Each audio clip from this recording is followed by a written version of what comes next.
मैं अभी 21 साल की ही हुई हूँ, लेकिन मेरी अमानत अभी से कूदने और मचलने लगी थी। इसीलिए मैंने इसे अपने भाई को ही दे दी। उस समय मैं पहली बार किसी को अपनी अमानत दी थी, इसीलिए मुझे बहुत दर्द हुआ था। वैसे तो इरफान भैया मेरे सगे भाई नहीं हैं, लेकिन वह मेरे चाचा के लड़के हैं, इसीलिए रिश्ते में वह मेरे भाई ही लगते हैं। मेरी हाइट 5.5 फीट है तथा भैया की हाइट 6 फीट तक है, क्योंकि वह मुझसे उम्र में भी 2 साल छोटे हैं। वह शहर में रहते थे और हमारे चाचा और उनकी फैमिली गांव में रहती थी। इस बार इरफान भैया ने 12वीं क्लियर की थी, इसलिए वह अपनी छुट्टियां मनाने हमारे पास शहर आए थे। जब इरफान भैया हमारे घर आए तो मेरे अम्मी अब्बू भी बहुत खुश हुए, क्योंकि मेरा कोई भाई नहीं है। इसीलिए अब्बू इरफान भैया को ही अपना बेटा समझते थे। इरफान भैया शुरू से ही देखने में बहुत सुंदर थे और उनकी बॉडी भी बहुत अच्छी थी। भैया जब हमारे घर आए थे तो उस दिन मैंने जीन्स टॉप पहन रखा था, जिसकी फिटिंग बहुत ही टाइट थी, इसलिए भैया तो मुझे देखते ही रह गए। उस दिन हम सभी ने बहुत बातें की तथा अम्मी ने घर में बिरयानी भी बनाई थी।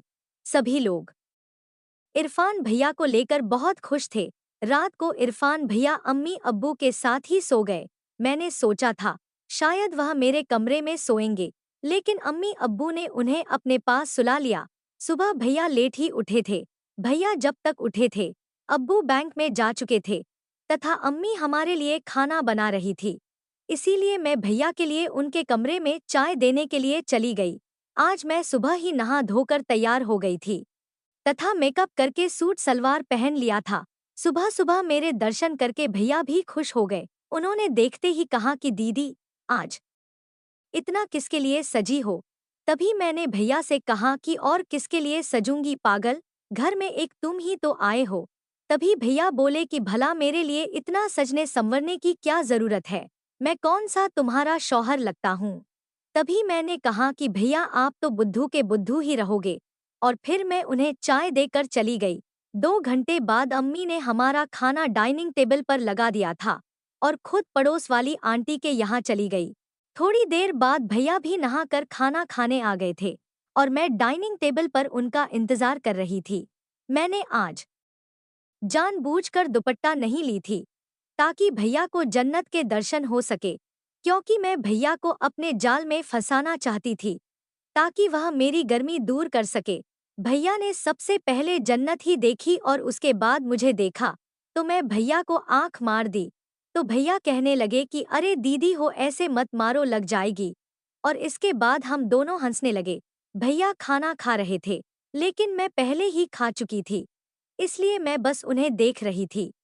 और मैंने उनसे पूछ लिया कि भैया दूध पियोगे क्या? तो भैया ने वहां पर देखा तो वहां दूध नहीं था, तो वह बोले कि पी लूंगा, पर यहाँ पर कहाँ है? तो मैं बोली कि मैं उस वाले दूध की बात नहीं कर रही हूँ। तभी भैया बोले कि दीदी आप बहुत बिगड़ गई हैं, भला कोई अपने भाई से भी इस तरह की बात कर सकता है क्या? तभी मैं भैया से कहने लगी कि भैया आपको तो पता ही है, मेरी मौसी ने अपने चाचा के लड़के से शादी की थी और आपके मामा ने भी तो अपनी चाची से शादी की थी। और फिर मैं भैया से रिक्वेस्ट करने लगी कि प्लीज भैया मान जाओ ना, इतना भी क्या तड़पा रहे हो? हम कौन सा किसी को मार रहे हैं जो हमें पाप लगेगा?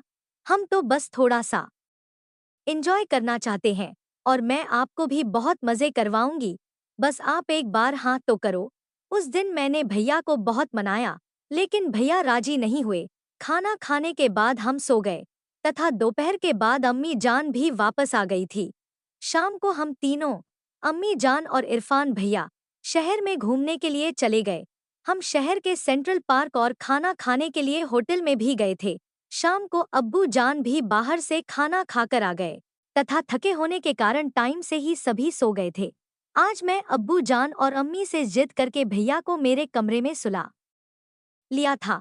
शाम को हमने लगभग 12 बजे तक बातें की थी और मैंने भैया से पूछ भी लिया था कि भैया अगर आपकी कोई सेटिंग है तो भी मुझे बता दो। तो भैया बोले कि नहीं दीदी, ऐसी बात नहीं है, आप समझने की कोशिश नहीं कर रही हैं। दरअसल मैं भी आपको उतना ही पसंद करता हूँ जितना आप मुझे करती हैं। ताया जी अपने बेटे के समान समझते हैं अगर मैं आपके साथ दोस्ती कर लूंगा तो तायाजी को अच्छा नहीं लगेगा। तभी मैं बोली कि अरे भैया, हम अब्बू जान को थोड़ी बताएंगे, हम तो बस थोड़ा सा एंजॉय करना चाहते हैं। तभी भैया बोले कि नहीं दीदी, यह तो फिर उनके साथ धोखा होगा। तो फिर मैं भैया को तिरछी नजरों से देखते हुए बोली कि चलो कोई बात नहीं, अगर आपको मजे नहीं लुटने तो फिर रहने देते हैं। तभी भैया बोले कि नहीं दीदी, आप तो बुरा मान गई, मेरा भी दूध पीने का मन करता है। तो मैंने कहा कि फिर पी लिया करो ना, इतना डरते क्यों हैं। उस रात से भैया मेरे साथ काफी फ्रैंक हो गए थे। उसे रात हम दोनों ने मिलकर आपस में बहुत सारी ऐसी वैसी बातें की। हम हंस खेल कर बस सोने ही वाले थे कि तभी मुझे अम्मी जान के कमरे से थोड़ी थोड़ी आवाज सुनाई दी। तभी मैंने भैया से कहा कि चलो भैया, देख कर आते हैं, कहीं वह फिर से झगड़ा तो नहीं करने लगे। तभी भैया ने पूछा कि कैसा झगड़ा। तो मैंने कहा कि कभी कभार अब्बू जान पीकर आ जाते हैं तो अम्मी उन्हें फिर बहुत डांटती है। तभी भैया बोले कि नहीं दीदी, आपका वहम है, कोई भी आवाज नहीं आ रही। लेकिन तभी अम्मी जान की चीख सुनाई दी। तो फिर भैया बोले कि हाँ, हो तो रही है, चलो देख कर आते हैं, कहीं उन्हें हमारी मदद की जरूरत ना हो। अम्मी जान की चीख सुनकर मैं तो वही समझ गई थी कि क्या चल रहा है, लेकिन मैं भी मजे लेना चाहती थी, इसीलिए भैया को जानबूझकर ले गई। हम दोनों जब अम्मी जान के कमरे में पहुंचे तो आगे दरवाजा बंद था। तो हम खिड़की में से झांक कर देखने लगे, लेकिन वहां भी हमें कुछ दिखाई नहीं दिया क्योंकि काफी अंधेरा था। लेकिन अम्मी जान की आवाज जरूर सुनाई दे रही थी और वह बस यही कह रही थी कि धीरे धीरे करिए ना। और तभी अम्मी जान फिर से चीख पड़ी। उन दोनों की आवाज सुनकर हम समझ चुके थे कि क्या चल रहा है। तभी अब्बू जान ने एकदम से लाइट ऑन कर दी और फिर अंदर का दृश्य देखकर तो हमारी सांसें ही रुक गई। भैया तो तभी वहां से जाने लगे, लेकिन मैंने उन्हें हाथ पकड़कर रोक लिया। अम्मी जान अब्बू को कह रही थी कि अभी तो 10 मिनट हुए हैं और आप अभी से थक गए। इसके बाद हम दोनों मुस्कुराते हुए अपने कमरे में चले गए। अंदर जाते ही इरफान भैया बोले कि आप तो बड़ी ही चालू हो। तभी मैंने कहा कि इसमें चालू वाली कौन सी बात है, यह सब हुआ तभी तो हम हुए। बस फर्क सिर्फ इतना ही है कि मैं इन सभी को एंजॉय करती हूँ और यह कोई गलत काम तो नहीं है। तभी भैया शर्माते हुए बोले कि दीदी, वह मुझे भी भूख लग रही है, थोड़ा दूध पीने को मिल जाए तो। तभी मैंने भैया की टांग खींचते हुए कहा कि अच्छा तो अब तुम्हें दूध भी पीना है। अरे पागल, मैं रिश्ते में तुम्हारी दीदी लगती हूँ और तुम अपनी दीदी से इस तरह की बातें कर रहे हो। मेरा इतना मजाक करते ही इरफान भैया तो पानी पानी हो गए, लेकिन फिर मैं जोर जोर से हंसने लगी। इरफान भैया बोले कि बस भी करो दीदी, आप तो हमेशा मुझे डराती रहती हो। तभी मैं बोली कि अच्छा, यह लो, पी लो दूध या कोई शुभ मुहूर्त निकलवाना पड़ेगा। लेकिन भैया शर्मा गए थे तो वह नहीं पी रहे थे। फिर मुझे लगा कि अब मुझे ही कुछ करना पड़ेगा, तो मैं ही अपने हाथों से भैया को दूध पिलाने लगी। तब मुझे पता चला कि भैया भी कितने भूखे हैं। वह आधे घंटे तक दूध पीते रहे और जब भैया दूध पी रहे थे तो मेरी खुशी का तो कोई ठिकाना ही नहीं था। सच बताऊं तो मेरी तो मोटर का पानी ही निकल गया था। आधे घंटे बाद भैया बोले कि बस दीदी, अब मुझसे और नहीं पिया जाएगा। वास्तव में आज दूध पीकर मजा आ गया। मैं तो पहली बार दूध पिया है, बहुत मीठा था।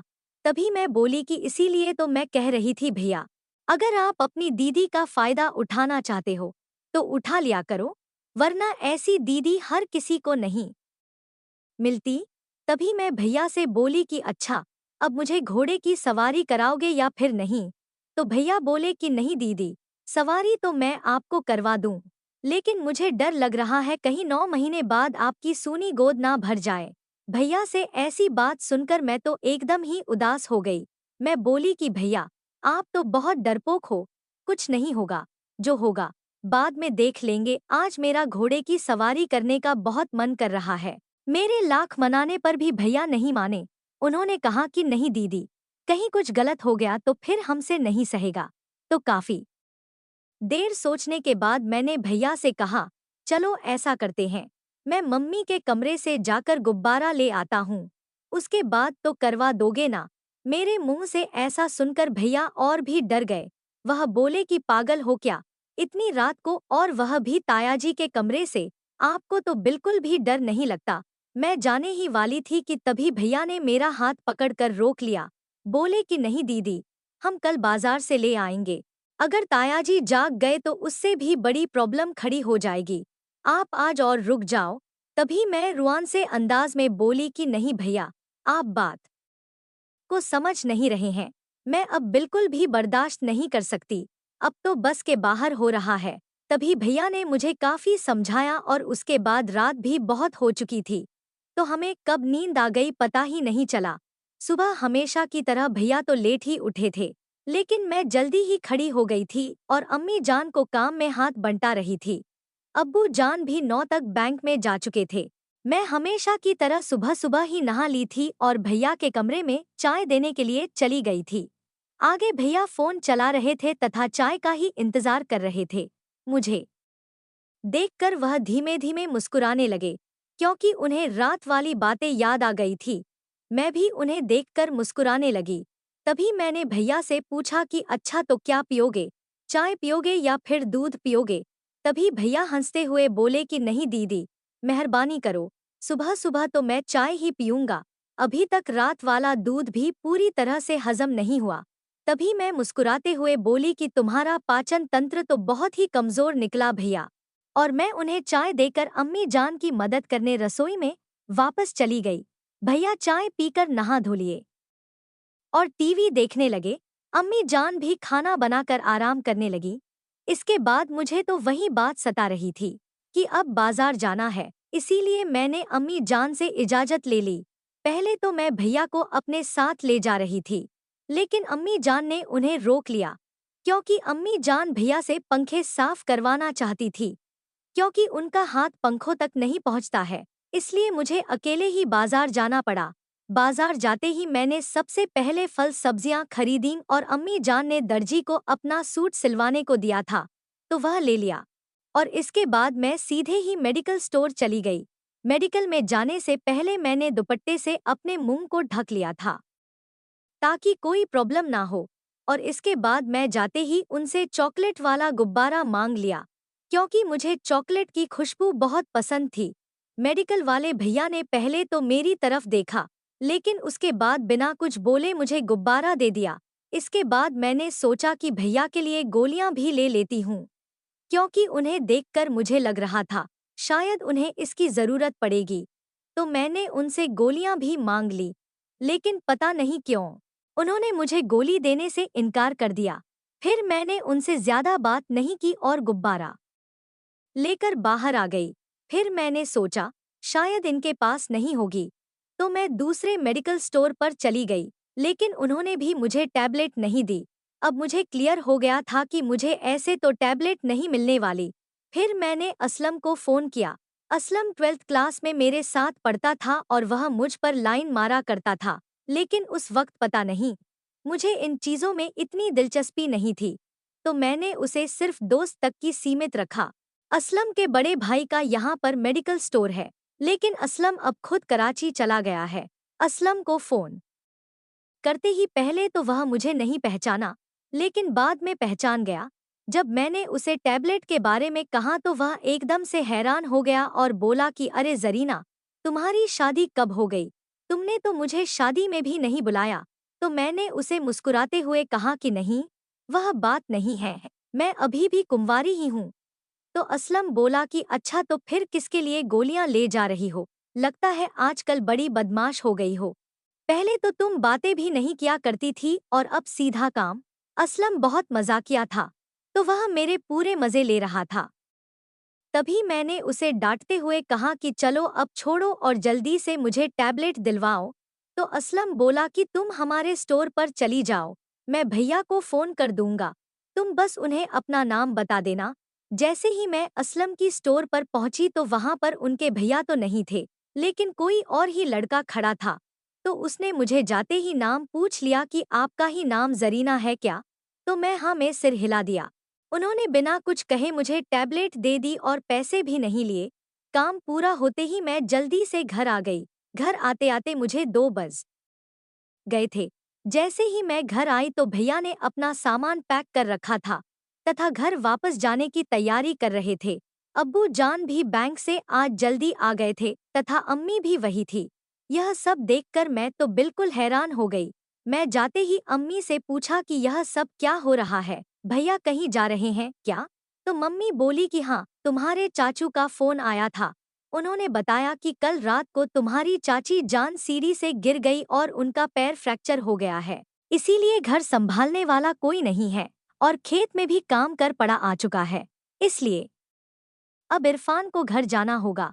यह सुनकर मैं तो पूरी की पूरी ही हिल गई थी, क्योंकि हमने जो प्लानिंग बनाई थी वह तो अब धरी की धरी रहने वाली थी और मेरे सारे अरमानों पर पानी फिरने वाला था। यह सुनकर मैं जल्दी से भैया के कमरे में गई, जहां पर भैया अपना सामान पैक कर रहे थे। मैंने जाते ही उनका सामान बिखेर दिया और उन्हें डांटना शुरू कर दिया। तो भैया बोले कि दीदी देखो, अब मैं क्या कर सकता हूँ, मेरा भी बहुत मन था आपके यहाँ रहने का, लेकिन अब अम्मी की हालत खराब हो गई है, इसलिए मुझे घर तो जाना ही पड़ेगा। तभी मैं बोली कि फिर मेरा क्या, मैं कितने दिनों से इस वक्त का इंतजार कर रही थी और देखो आज मैं सामान भी ले आई। अच्छा तुम ऐसा करो, आज आज रुक जाओ, कल चले जाना। लेकिन तभी चाचू का फोन आ गया और उन्होंने कहा कि आते वक्त हो सके तो तुम्हारी जरीना दीदी को भी ले आना। मैं तुम्हारा ताया से बात कर लूंगा। अगर जरीना की पढ़ाई नहीं चल रही है तो वह 4-5 दिन घर का काम संभालने में हमारी मदद कर देगी, इसलिए एक बार तुम जरीना से पूछ लेना। फोन स्पीकर पर था और चाचू के मुंह से ऐसी बातें सुनकर मेरी तो खुशी का कोई ठिकाना ही नहीं रहा। इसके बाद में सीधा ही बाहर आई और अब्बू को बताया, तो उन्होंने भी मुझे मना नहीं किया और फिर मैं भी भैया के साथ गांव जाने के लिए तैयार हो गई। अब्बू जान हमें रेलवे स्टेशन पर चढ़ाई। सारे रास्ते भैया सामान से खेलते हुए गए और वह तो ट्रेन में भी दूध पीने की जिद करने लगे, लेकिन पैसेंजर काफी बैठे थे। हम गांव पहुंचे तो अंधेरा काफी हो गया था। चाचू और चाचा दोनों ही दरवाजे पर बैठे हमारा ही इंतजार कर रहे थे। हमें देखकर वह बहुत खुश हुए। चाचा जान ने पहले से ही खाना बना रखा था, तो हमने जाते ही सबसे पहले खाना खाया। फिर नहाकर आपस में बातें की और हमने की वजह से हम जल्दी ही सो गए। चाचा जान और भैया बाहर सोए, मैं चाचा के पास ही सो गई। सुबह होते ही मैंने सभी के लिए चाय बना दी तथा चाचा जान के पैरों की मसाज भी कर दी। भैया आज भी हमेशा की तरह लेटे ही उठे थे। तब तक चाचू जान खेत में जा चुके थे। इसके बाद मैं रसोई घर में खाना बनाने लगी। मैं सब्जियां कट रही थी। तभी भैया भी चाय नाश्ता करके रसोई में मेरी मदद करने आ गए। गर्मी के कारण मेरा पूरा शरीर पसीने से भीग चुका था। मुझे पसीने में भीग देखकर भैया बोले कि कैसी हो दीदी, लगता है आपकी गर्मी आज निकल रही है। तभी मैं भी उन्हें नखरे दिखाते हुए कहा कि आपसे तो कुछ होता नहीं। तभी भैया बोले कि दीदी आज बस आप तैयार हो जाओ, आज शाम को हम खेत चलेंगे और फिर देखना मैं क्या क्या करता हूँ। आपको रुला न दूं तो मेरा नाम बदल देना। तभी मैं बोली कि अब बस भी करो भैया, रहने दो, इतनी भी मत फेंको। लेकिन मैं अंदर ही अंदर खुश हो रही थी और अब मैं शाम होने का इंतजार करने लगी थी। मैं जल्दी से खाना बना लिया था तथा चाचा जान को खिला दिया। भैया के लिए भी टेबल पर खाना लगा दिया और हमने मिलकर खा लिया। दोपहर तक चाचा जान भी खेत से आ चुके थे, तो जब तक वह नहा कर आए मैंने उन्हें भी खाना लगा दिया। इसके बाद मैं नहा धोकर तैयार होने लगी। मैंने लाल रंग का सूट पहन थोड़ा मेकअप किया और परफ्यूम भी लगा लिया और आज मैं जुड़ा बना लिया ताकि बाल खराब न हो। इसके बाद दोपहर में हम सभी सो गए। करीब 5 बजे तक मौसम ठंडा हो गया था, इसलिए मैंने चाय बना ली। सभी ने चाय पी ली और तभी चाचा जान खेत में जाने लगे, क्योंकि गन्ने की फसल पक चुकी थी और खेत में कोई आवारा जानवर ना घुस जाए, इसलिए निगरानी के लिए जाना पड़ता था। लेकिन आज भैया ने चाचा को पहले से ही कह दिया कि अब्बू आज मैं और दीदी खेत में जाएंगे, इसी बहाने हम थोड़ा घूम आएंगे। दीदी भी 2-3 दिनों से घर में ही है, तो चाचू मान भी गए। भैया ने बाइक निकाली और हम दोनों खेत चले गए। मैंने पहले से ही गुब्बारा ले लिया था तथा भैया को गोली भी चाय के साथ दे दी थी। खेत जाते ही भैया मुझे अपने गन्नों के खेतों के बीच में ले गए ताकि कोई भी हमें देख न सके, और वहां पर उन्होंने कुछ गन्नों को काटकर जगह भी साफ कर ली। इसके बाद में वह एक चारपाई भी ले आए। शाम का मौसम था और ठंडी हवाएं भी चल रही थी। आज पहली बार मुझे घबराहट महसूस हो रही थी।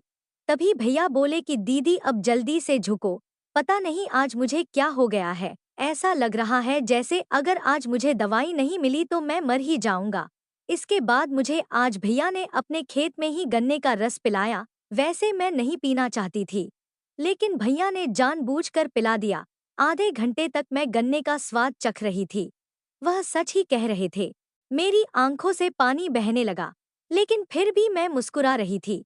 मेरी बस हो चुकी थी, तो मैं भैया से कह दिया कि बस भैया, आज के लिए इतना ही, अब मेरा पेट भर गया है। तभी भैया रुक गए और हमने आधे घंटे तक वहीं आराम किया। समय बहुत हो चुका था और अंधेरा भी होने लगा था।